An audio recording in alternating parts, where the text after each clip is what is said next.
Hyderabad film Nagar లో serial killer ను పోలీసులు అరెస్ట్ చేశారు. బంగారు నగల కోసం డ్రైవర్ వాసు వృద్ధ మహిళను హత్య చేసినట్టు గుర్తించారు. ఈ నెల 11వ తేదీన యాదమ్మ అనే వృద్ధురాలు మిస్సింగ్ కేసులో వాసును పోలీసులు అదుపులోకి తీసుకున్నారు. పోలీసుల విచారణలో వాసు సంచలన విషయాలు చెప్పాడు. వృద్ధురాలిని నమ్మబలికి కారులో తీసుకువెళ్లి నిర్మానుష్య ప్రాంతంలో హత్య చేసినట్టు అంగీకరించాడు. చెవికమ్మల కోసమే హత్య చేసినట్టు చెప్పాడు. ఇదే సందర్భంలో మరో వృద్ధ మహిళను హత్య చేశాడని ఒప్పుకున్నాడు.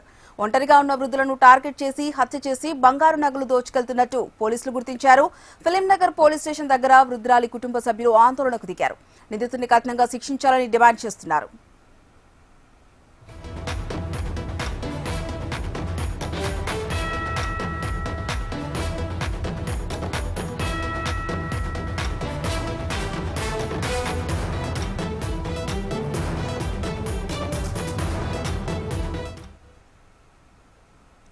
హైదరాబాద్ ఫిలిం నగర్ లో సీరియల్ కిల్లర్ వాసుని పోలీసులు అరెస్ట్ చేశారు. వృద్ధులను టార్గెట్ గా చేసి బంగారం కోసం హత్య చేస్తున్నట్టుగా పోలీసులు గుర్తించారు. ఇదే అంశానికి సంబంధించి పూర్తి సమాచారం మా కరెస్పాండెంట్ అరుణ్ అందిస్తారు. అరుణ్,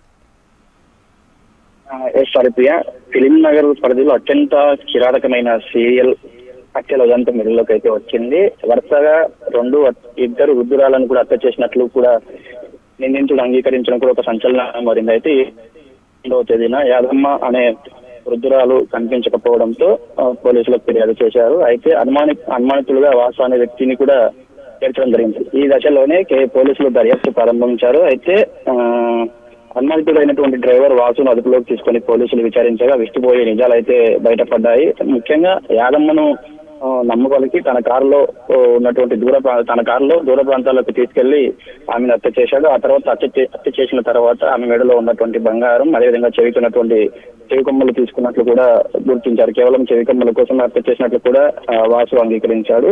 అదేవిధంగా ఈ విచారణలో భాగంగా మరో సంచలన విషయం కూడా బయటపడింది. ముఖ్యంగా గత కొద్ది రోజుల క్రితం జూబ్లీహిల్స్ లో పరిధిలో జరిగినటువంటి మరో వృద్ధురాల కేసులో కూడా వాసు ఉన్నదని ఒప్పుకున్నాడు. ముఖ్యంగా ఆమెను కూడా ఇదే విధంగా ఇప్పుడు యాదమ్మనైతే ఈ విధంగా నిర్మానుష్య ప్రాంతానికి తీసుకెళ్లి హత్య చేసి ఆమె మెడలో ఉన్నటువంటి బంగారు గొలుసులు తీసుకెళ్లాడు. అదేవిధంగా జూబ్లీహిల్స్ పరిధిలో ఉన్నటువంటి మరో వృద్ధ మహిళను కూడా తీసుకెళ్లి అదేవిధంగా చేసినట్లయితే అంగీకరించాడు. ఈ వరుసగా ఇద్దరు వృద్ధ మహిళలకు సంబంధించి కూడా వారిని నిర్మానుష్య ప్రాంతాలకు తీసుకెళ్లడం, ఆ తర్వాత వాళ్ళని హత్య చేసి ఆమె మెడలో ఉన్నటువంటి బంగారము అదేవిధంగా చెవికున్నటువంటి కమ్మలు కూడా తీసుకున్నట్లు అంగీకరించాడు. అయితే ఈ 2 కేసులకు సంబంధించి కూడా పోలీసులు అతన్ని అదుపులోకి తీసుకున్నారు. ప్రస్తుతం అయితే దర్యాప్తు కొనసాగిస్తున్నారు. ముఖ్యంగా ఈ ఘటనకు సంబంధించి ప్రస్తుతం ఏదైతే ఉందో ఈ ఫిలిం నగర్ పరిధిలో యాదమ్మ అనే వృద్ధ మహిళకు సంబంధించి కూడా మహిళా కుటుంబ సభ్యులు కూడా పోలీస్ స్టేషన్ కి అయితే చేరుకున్నారు. అతన్ని వెంటనే కఠినంగా శిక్షించాలని కూడా డిమాండ్ చేస్తున్నారు. అయితే మొత్తం వాసుని కూడా పూర్తిగా దర్యాప్తు చేస్తున్నారు పోలీసులు. ఈ ఘటనకు సంబంధించి కూడా మరింత లోతుగా విచారణ చేసేందుకు కూడా పోలీసులు